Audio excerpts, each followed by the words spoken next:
سرمد جس کا نام ہی کافی تھا اس بار خاموش نہیں بیٹھا۔ اس نے اپنے چاچا کے ساتھ مل کر ایک نیا منصوبہ بنایا۔ اس کا مقصد صاف تھا، جہارا کے دشمنوں کا پتہ لگانا اور سچ کو سب کے سامنے لانا۔ اس نے عاشق اور ذیشان کو اپنے پاس بلایا اور انہیں قائل کیا کہ وہ عدالت میں جا کر سچ کی گواہی دیں۔ کافی سوچ بچار کے بعد دونوں اس بات پر راضی ہو گئے۔ عدالت کا دن آ پہنچا۔ جب جہارا نے عاشق اور ذیشان کو کورٹ میں دیکھا تو اس کے ہوش الفاڑ گئے۔ وہ فوراً سمجھ گئی کہ اگر اس نے ابھی کچھ نہ کیا تو سرمد اسے بے نقاب کر دے گا اور اس کی زندگی دوبارہ عذاب بن جائے گی۔ اسی دوران جیسے ہی سرمد کو عدالت میں لایا جا رہا تھا، جہارا اچانک اس کے سامنے آ کھڑی ہوئی۔ اس نے اسے روک لیا اور باتوں میں الجھانے لگی۔ وہ جان بوجھ کر اسے غصہ دلانے لگی، بار بار اسے چیلنج کرنے لگی تاکہ وہ اپنا آپا کھو بیٹھے۔ سرمد پہلے ہی خود کو قابو میں رکھنے کی کوشش کر رہا تھا مگر اس کا غصہ بڑھتا جا رہا تھا۔ ارد گرد پولیس موجود تھی مگر کسی کو اندازہ نہیں تھا کہ اگلے چند لمحوں میں کیا ہونے والا ہے۔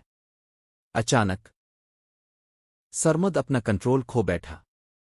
اس نے قریب کھڑے ایک پولیس اہلکار کی بندوق چھینی اور بغیر کچھ سوچے سمجھے جہارا پر گولی چلا دی۔ ہر طرف افراتفری مچ گئی۔ لوگ چیخنے لگے۔ پولیس نے فوراً سرمد کو قابو میں کر لیا مگر تب تک دیر ہو چکی تھی۔ جہارا زمین پر گر چکی تھی بے ہوش۔ اس کی حالت انتہائی نازک تھی۔ لوگوں نے اسے فوراً ہسپتال پہنچایا جہاں وہ زندگی اور موت کے درمیان جھول رہی تھی۔ جب یہ خبر شاہجہان تک پہنچی تو وہ فوراً واپس آیا اور سیدھا ہسپتال پہنچا۔ اس کے چہرے پر پچھتاوا صاف نظر آ رہا تھا۔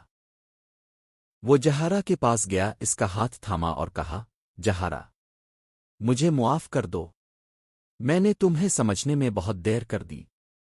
جہارا کی آنکھوں میں آنسو آ گئے۔ اس نے نہ صرف شاہجہان بلکہ سب سے معافی مانگی۔ اس نے اپنے تمام گناہوں کا اعتراف کیا، یہ تسلیم کیا کہ اس کی وجہ سے کئی زندگیاں برباد ہوئیں، غلط فیصلے ہوئے اور جنید و ذیشان کی طلاق تک ہو گئی۔ اسی دوران ایک اور سچ بھی سامنے آیا، جہارا کا شوہر کافی عرصے سے جیل میں تھا اور اس کے کوئی بچے بھی نہیں تھے۔ دوسری طرف سرمد اب مکمل طور پر قانون کی گرفت میں آ چکا تھا۔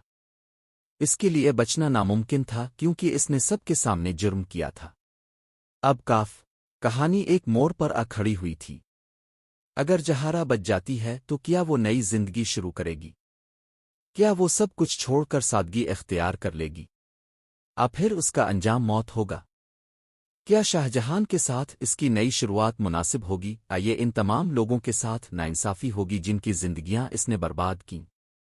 اب کیا سمجھتے ہیں؟ جہارا کو دوسرا موقع ملنا چاہیے، اس کا انجام یہی ہونا چاہیے؟ اپنی رائے کمنٹس میں ضرور بتائیں، اور اگر کہانی پسند آئی ہو تو لائک اور فالو کرنا نہ بھولیں۔